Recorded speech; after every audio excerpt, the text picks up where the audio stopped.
Bonjour Jacques Séguéla.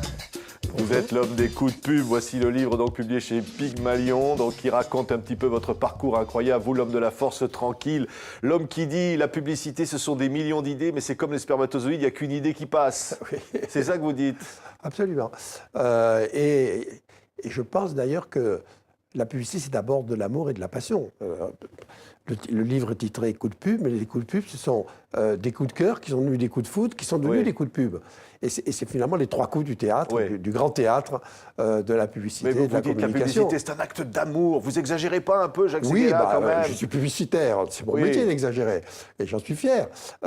Mais il y a trois sortes de pubs. Il y a la publicité anglaise qui part de la tête pour toucher le cœur. Elle est toujours un peu intellectuelle. Il y a la publicité française, celle que j'aime, celle que je défends, celle pour laquelle je me bats depuis maintenant 60 ans, qui part du cœur pour toucher la tête. Elle est émotionnelle, elle est sensible, elle est sensuelle. Et puis il y a la publicité américaine qui part de la tête pour toucher le portefeuille. Elle est matérialiste. Oui. Et moi, je me bats pour la publicité du cœur. Oui, la publicité, c'est quoi? C'est une idée qui porte, c'est quelque chose de prévisible ou pas? J'ai cherché la définition de mon métier. J'ai trouvé qu'une question posée à un annonceur, la question suivante, que devient la neige lorsqu'elle fond? Il vous répondra de l'eau, parole d'annonceur. Pas pour moi, pas pour un créatif. Pour moi, lorsque la neige fond, elle devient le printemps. Oui. Voilà, c'est ça la pub. Alors bon, Salvador Dali, alors racontez-nous, il va vous faire une peinture par rapport au tour de Grenelle, mais c'est surtout qu'il y a une charmante jeune femme à côté qui va vous faire autre chose. Il me donne rendez-vous à New York, c'était pas simple, donc je précipite à New York. J'étais en avance, arrive Dali, etc. Tout le monde applaudit, il s'assoit, avec une japonaise. Et à ce moment-là, arrive Andy Warhol, dernière fois de ma vie que j'ai vu Andy Warhol, qui se met aussi à la table. Dali me dit, Dali, je déteste la publicité, donc il faudra que vous passiez l'épreuve de Dali pour que j'accepte. Je dis, écoutez, moi je suis prêt. Vous voyez, la jeune japonaise qui est là a de la magie dans les doigts, elle peut vous, pardon du mot, branler à l'envers. Et donc, je l'ai vu plonger sous la table. Bon, ça s'est arrêté là. C'était un gag à la Dali. J'avais déjà perdu tous mes moyens. Bon, alors, François Mitterrand, la force tranquille, il veut recadrer l'affiche. Enfin bon, et puis alors, vous allez le mener à la victoire. Évidemment, ça c'est archi connu, ça fait partie de la légende. Oui, bon, c'était un moment.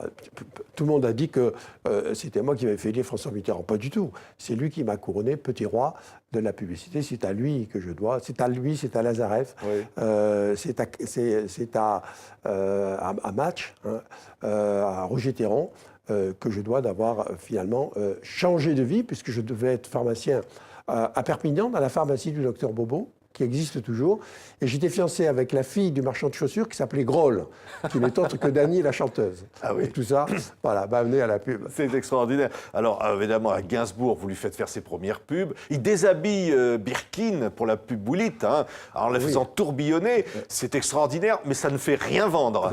Oui, parce que simplement, j'avais oublié, je m'en veux à moi, parce que lui, c'était pas son métier, que la ménagère de moins de 50 ans, comme on le disait à l'époque, avait son compte à soi et elle détestait les jolies femmes. Et donc, quand elle a vu se déshabiller, pratiquement jusqu'aux dernières extrémités, Jeanne Berkim, elle a refusé. J'ai fait tourner 20 stars différentes. Ça a une campagne qui a duré 7 ou 8 ans. Vous dites qu'elle était incroyable, Romy, parce qu'elle n'était pas terrible. Vous ne l'avez même pas reconnue la première fois. Oui, ça, c'est le principe des stars qui crèvent l'écran. J'avais rendez-vous au Bourget, et j'avais une dame qui était là, mais je n'ai pas imaginé que c'était elle. Au dernier moment, je m'aperçois que c'était elle, etc. Elle était dévastée. Elle était en plein drame, en plus. Bon. Et je me suis dit, mais comment ça pourra faire un grand film? Et le lendemain, je la vois, elle se lève à 6h du matin, 2 heures de maquillage, je la vois au petit déjeuner. C'était Romy. C'était la grande Romy. Et de tous les films, de la vingtaine de films qui ont fait le succès de Boulit, c'est la plus belle. Ouais. Elle jouait le remake du Docteur Zhivago. Elle était là, c'était à Megève, elle était là sur une troïka, c'était extraordinaire. Et alors, évidemment, Coluche, vous avez l'idée des Restos du Cœur, du titre des Restos du Cœur, en discutant avec Coluche. Oui, c'est Coluche qui a l'idée. Oui. Hein. Il faut rendre à César. Mais vous lui dites, c'est ça qu'il faut, c'est ce titre-là qu'il faut, et il vous répond, ok, je me l'achète. Il dit, viens me voir, donc il m'invite au Fouquet's, et il dit, voilà, je veux faire une œuvre maintenant philanthropique, etc.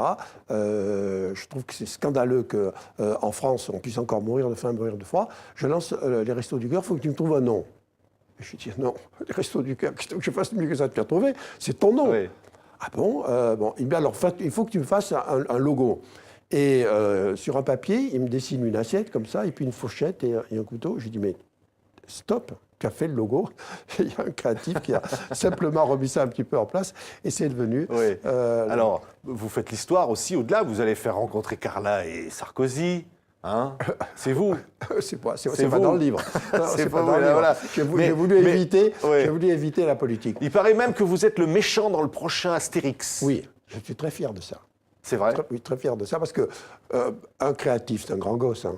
Cervantes disait la jeunesse est une maladie mentale dont on guérit quelquefois avec l'âge. Moi, j'essaie de ne jamais guérir. Là, me retrouver dans une mort décidée, et surtout en faisant le méchant, ça me comble. Mais vous dites aussi, je fais des coups, parfois des pubs, quand vous avez parlé de la Rolex, dire on n'a pas réussi tant qu'on n'a pas une Rolex. Mais c'est rentré dans le langage commun, l'expression, presque. Oui, je n'ai pas fait exprès. Hein. Et en plus, je me suis emberlificoté, parce que moi, je parlais de la Rolex de Nicolas Sarkozy. Donc, je disais, un président qui ne peut pas s'offrir une Rolex à 50 ans, c'est qu'il a raté sa vie.